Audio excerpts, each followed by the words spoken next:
개장 전 75분 오늘장을 움직일 이슈들 짚어보겠습니다. 먼저 어제 시장에 가장 큰 영향을 준 이슈, 한미 관세 관련 협상 관련 헤드라인 확인해 보도록 할 텐데요.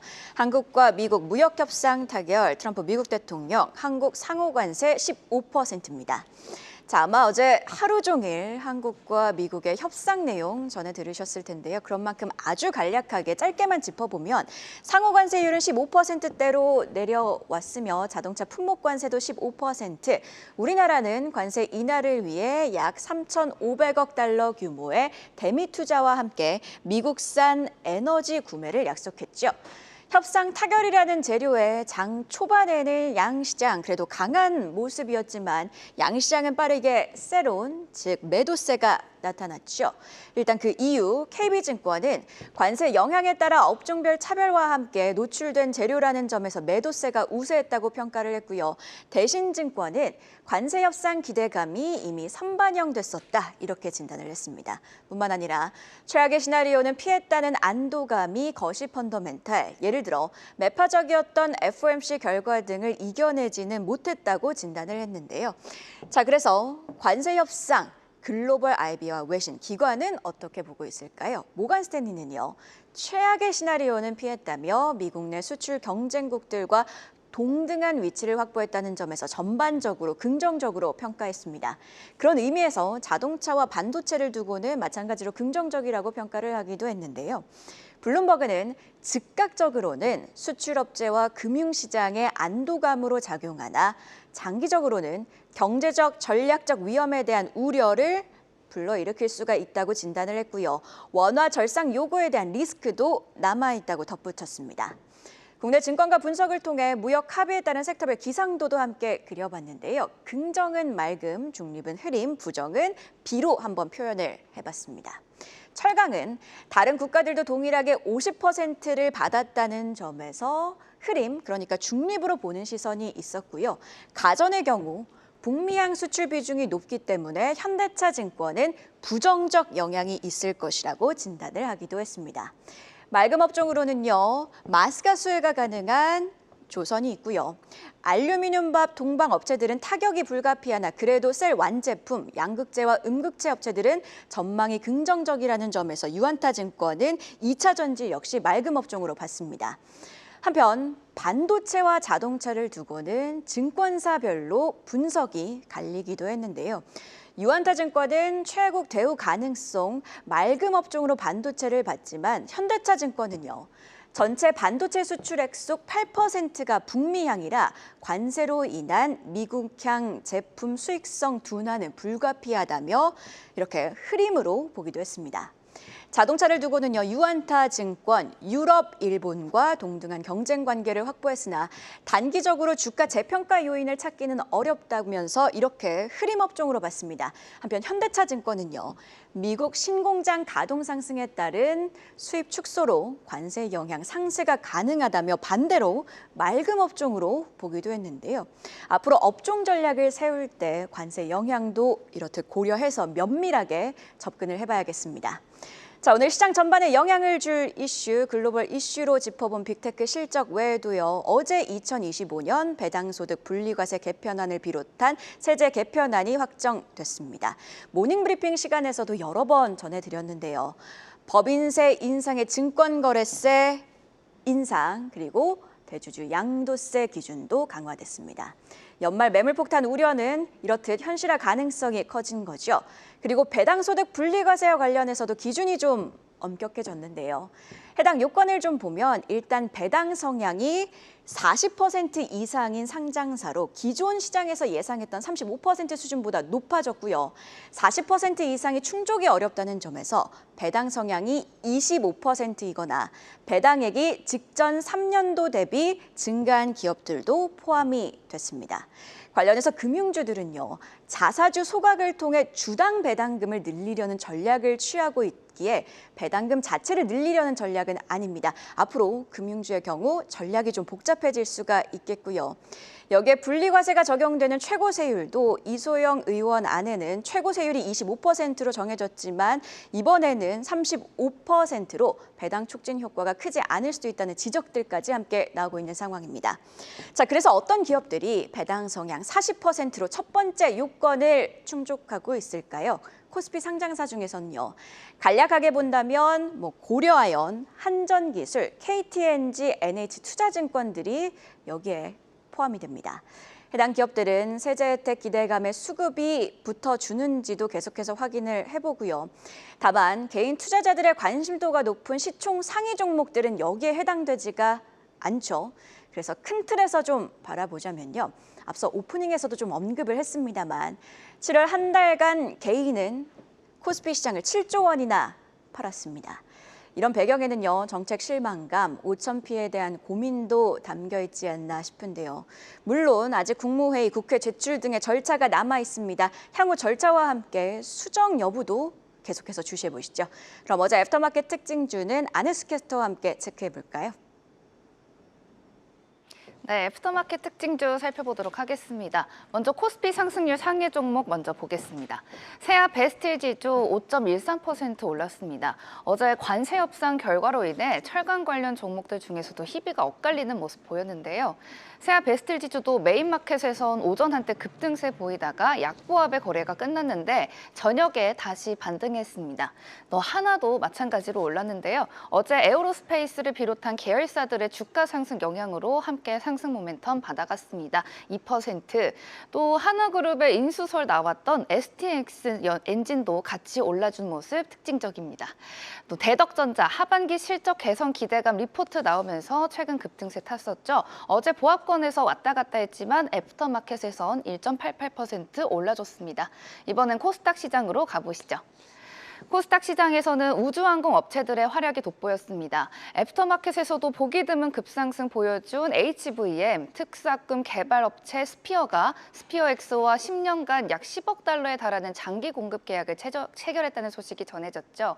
HVM은 스피어와 함께 스피어X의 1차 벤더사로 알려진 협력사 중 하나로 부각되면서 투심 몰렸고요. 그 뒤를 캔코와 에어로스페이스가 7%로 이었습니다.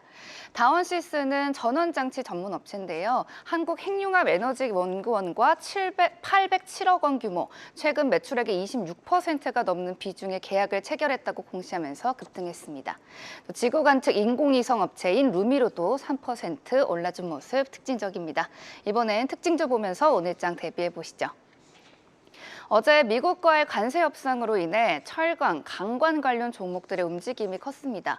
특히 알래스카 사업과 관련해서 강관이 필수 인프라로 수혜를 볼 것이라는 예측이 나왔지만 관세 자체로는 철강, 알루미늄 50% 품목 관세가 그대로 유지됐기 때문에 혼란을 더했는데요.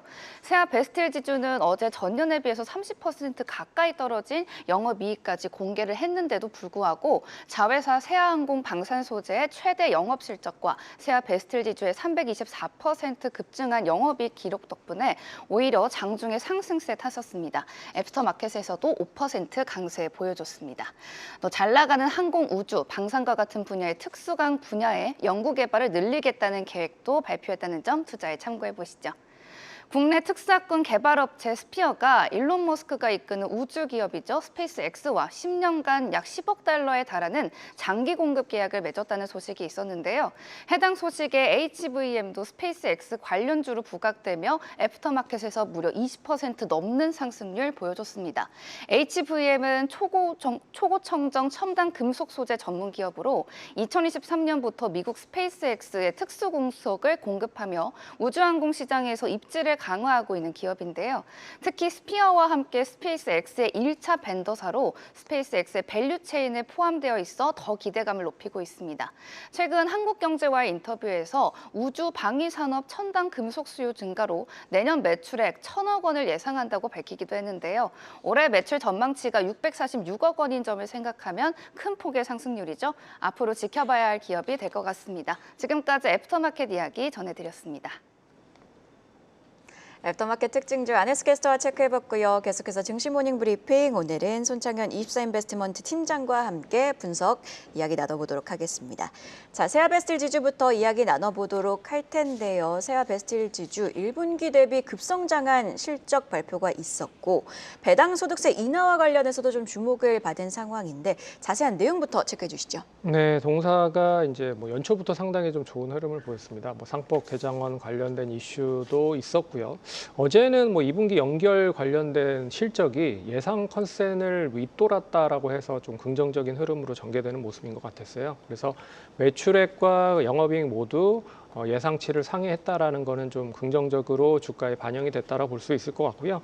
특히나 1분기 대비했을 때 영업이익과 매출의 급성장을 이뤄냈습니다. 그 급성장을 이뤄낸 배경을 좀 보면 일단 여러 가지 계절적인 성수기에 철강이 많이 들어가는 성수기에 돌입했다라는 거와 그리고 자회사 실적에 대한 성장 회복도 좀 눈여겨보셔야 될 것 같아요. 그래서 세아 항공방산 신소재라고 하는 이 자회사가 상반기 최대 실적을 냈다. 역시 글로벌 항공 수요와 회복과 더불어서 주요국 방위비가 확대되는 영향을 좀 보였다라고 볼 수가 있을 것 같고요. 세아베스틸은 결국 자동차 산업 회복에 따른 특수광 판매 확대, 그리고 세워 창원 특수광은 고부가 스테인리스가 확대가 되면서 실적에 대한 부분을 1분기 때보다 상당히 좀 많이 업그레이드를 했다. 그래서 매출에 대한 이익률 자체는 상당히 높았다라고 하는 부분으로 연계를 할 수가 있을 것 같고요. 추가적으로 관심을 가질 수 있는 포인트는 동사도 일단 특수학금 관련돼서 미국에 공장을 짓고 있는 상황입니다. 그래서 26년에 공장이 완공이 되기 때문에 거기에 관련된 부분도 좀 눈여겨보셔야 될 것 같고요. 아직도 PBR이 0.6배 정도 수준밖에 되지 않는다라고 좀 보고 있기 때문에 배당도 좋지만 여기에 이제 주주 친화적인 정책에 대한 부분이 조금 더 확대가 되면 좋을 것 같다. 그래서 주가는 한 3만 원에서 3만 5천 원 박스권 이후가 계속적으로 진행이 될 것 같고요. 박스권을 돌파를 하면 1차적인 목표가는 한 4만 원 이상까지도 관심 있게 보시면 좋지 않을까 그렇게 봐야 될 것 같습니다. 네, 세아베스틸 지주 구체적인 기술적인 분석까지 함께 짚어주셨습니다. 코스닥 시장에서는요, HVM의 상승세가 단연 눈에 띄었는데 뭐랄까요? 최근 시장을 보면 삼성전자 파운드리도 그렇고 LG 에너지솔루션도 그렇고 일종의 머스크 테마가 형성된 것 같기도 한데 이제는 우주항공주가 머스크 테마로 엮이게 되는 걸까요? 그렇죠. 이제 머스크가 여러 가지 회사들을 많이 가지고 있는데 그 중에서도 스페이스 X라고 하는 회사를 보유를 하고 있습니다.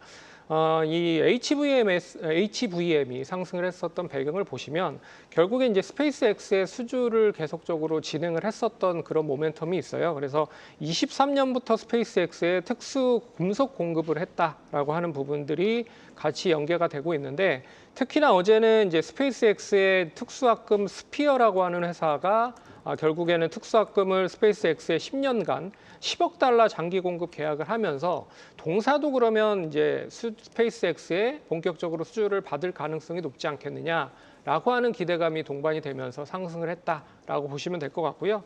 특히나 동사는 이제 실적이 올해 좀 턴어라운드를 할 수 있다라는 기대감이 동반되고 있다라고 볼 수가 있습니다. 특히나 이제 글로벌 우주 기업이 한 1,200개 정도가 되는데 발사를 하는 발사체가 계속적으로 사이즈가 커지고 있어요. 그러면 관련된 첨단 구속에 대한 비중은 계속 확대가 되고 있기 때문에 동사도 가치금 실적이 긍정적으로 전환될 수 있을 것이다 라고 보고 있습니다. 그래서 올해 실적 가이던스는 한 690억에 61억 정도가 된다라고 보고 있고요. 27년에는 한 1,600억에서 한 211억 정도 영업이익을 기록을 하고 있기 때문에 있을 수 있다라고 하니까 급성장을 좀 기대를 해볼 수 있을 것 같습니다. 그래서 올해 확실한 실적 턴어라운드가 되는지를 확인을 해봐야 될 것 같고요. 그리고 실적 대비해봤을 때 이 우주항공 관련된 부분 그리고 항공, 방산 관련된 섹터 자체가 상당히 이제 고밸류를 가지고 있는 상황이기 때문에 PER이나 PBR보다는 기술적인 대응을 같이 병행해서 보실 필요가 있다라고 볼 수가 있을 것 같아요. 그래서 최근에 고점을 계속 갱신하고 있는 흐름이기 때문에 단기적으로 33,000원에서 34,000원 정도 유지가 되면 4만 원 이상까지도 한 번 정도는 슈팅이 나올 가능성이 높다. 그렇게 좀 보셔야 될 것 같습니다. 네, HBM과 관련해서는 지금 주가가 좀 지지를 받는지 계속해서 함께 확인해 보면 좋을 것 같습니다. 이번에는요, 전일장 핫했던 섹터에서 이슈 찾아보는 시간이죠. 이슈픽 심수영 캐스터가 준비했습니다. 이슈픽 오늘은 관세 협상 이야기로 문을 열겠습니다. 한미 관세 협상에서 총 3,500억 달러 규모의 대미 투자 패키지가 타결된 가운데 이 중 무려 1,500억 달러가 조선협력 펀드에 배정됐습니다. 우리 조선업 중 전체 시가총액을 뛰어넘는 규모인데요. 해당 소식에 전일장 조선 섹터 무려 4%대 강세 보였고요. 특히 한화오션이 13%대로 높은 상승률 보여줬습니다. 한화오션이 다른 조선주보다 유독 강하게 오른 이유, 바로 미국 필리조선소에 있습니다. 미국 내 현지 생산 시설을 보유한 만큼 퍼포먼스에 대한 기대감도 상당하지만요. 조선협력 펀드를 뜯어봤을 때 가장 현실적인 수혜는 정책 금융 지원일 거란 분석이 나온 점도 주목해볼 만합니다. 이 지원금으로 한화오션이 낡은 조선소를 고치고 설비를 현대화할 수 있을 거란 얘기가 나온 건데요. 즉 한화오션 입장에선 자기 돈을 안 들이고 미국 내 입지를 넓힐 수 있는 기회가 생긴 셈입니다. 한편 이번 조선업 펀드와 관련해 증권가에서도 긍정적인 평가를 내놓았는데요. 정부와 민간의 협력 틀이 완성되면서 방산 부문의 선박블록 건조 수주 시점이 기존보다 훨씬 빨라질 수 있다. 즉 생각보다 이른 시점에 대형 계약이 성사될 수 있다는 관측도 나왔고요. 유안타증권에서는 이번 펀드가 조선업을 사이클 산업의 틀에서 끌어내 새로운 국면으로 진입시키는 전환점이라 평가하기도 했습니다. 우선은 발표될 펀드 세부 내용 체크해보며 조선주 투자 전략 세워봐야겠습니다. 우리 정부가 미국산 에너지 수입 확대에 합의했습니다. 앞으로 4년간 LNG, 원유, 석탄 등 총 1,000억 달러, 우리 돈 약 139조 원 규모의 에너지를 도입하겠다는 계획인데요. 정부는 없는 수요를 만드는 게 아니라 기존 중동산 에너지 수입을 미국산으로 대체하는 것이라며 무리가 없을 거란 설명을 내놨습니다. 이에 전일장 LNG 섹터 자체는 강세 보였는데요. 다만 종목별로 흐름은 다소 엇갈렸습니다. 당초 관건이었던 알래스카 LNG 프로젝트 참여 여부가 이번 협상에서 구체적으로 다뤄지지 않았기 때문입니다. 특히 강관주는 직격탄을 맞았는데요. 극저온 지역에서는 특수강관을 사용해야 하는 만큼 수혜가 집중될 거란 기대감이 컸기 때문입니다. 게다가 철강과 알루미늄에 대한 50% 품목 과환세도 여전히 유지되고 있다는 점도 투자 심리를 위축시키는 요인으로 작용했는데요. 정상회담 이후 확정될 후속 협의안에 추가적인 정책 모멘텀이 담길 가능성도 있다는 관측이 나옵니다. 국내 관광 수출의 27%가 미국향인 만큼 향후 한국의 LNG 개발 참여가 확정됨에 따라 관광주가 움직임이 바뀔 수 있으니 주목해 보셔야겠습니다. 지금까지 심수연이었습니다. 네, 어제 이 시간 실시간 속보로 한국과 미국의 무역협상 타결 내용들을 전해드렸는데요.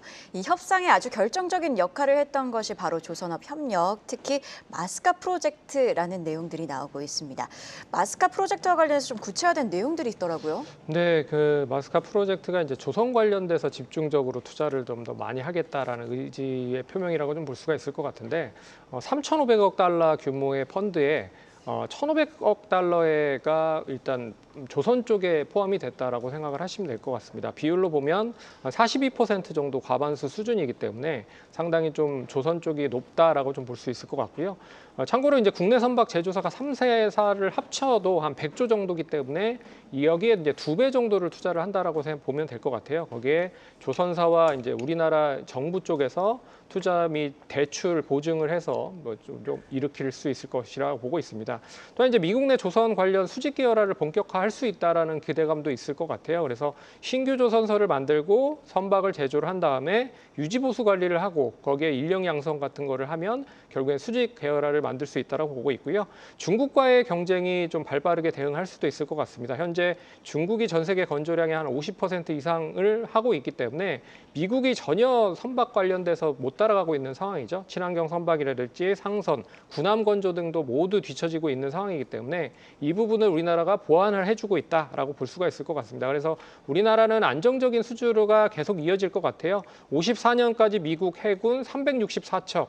이게 이제 규모로 보면 42조 규모라고 볼 수가 있을 것 같고요. 거기에 미 해군 운영을 하고 있는 149척에 대한 MRO 시장도 한 9에서 11조 정도 수준입니다. 그래서 이걸 완전하게 다 침투를 할 수는 없겠지만 침투를 조금씩 하고 있다는 것도 긍정적으로 볼 수가 있을 것 같고요. 미국 내 석유가스 생산이 확대가 되면 LNG선이 당연히 필요할 수밖에 없죠. 거기에 대한 것도 좀 긍정적인 효과를 누릴 수 있을 것 같고 그 선박법 관련돼서 상선을 93척에서 250척까지 확대를 한다라는 법안도 통과가 됐기 때문에 관련된 이슈가 좀 이어질 가능성이 높다. 그러면 어떤 종목들을 먼저 봐야 되느냐? 역시 선박 제조를 하고 있는 국내 3사 업체를 눈여겨 보셔야 될 것 같고요. 그리고 뭐 엔진을 만들고 있는 업체들, 그리고 선박 기자재 쪽 관련된 종목들 위주로 관심 있게 봐야 될 필요가 있지 않을까, 그렇게 봐야 될 것 같습니다.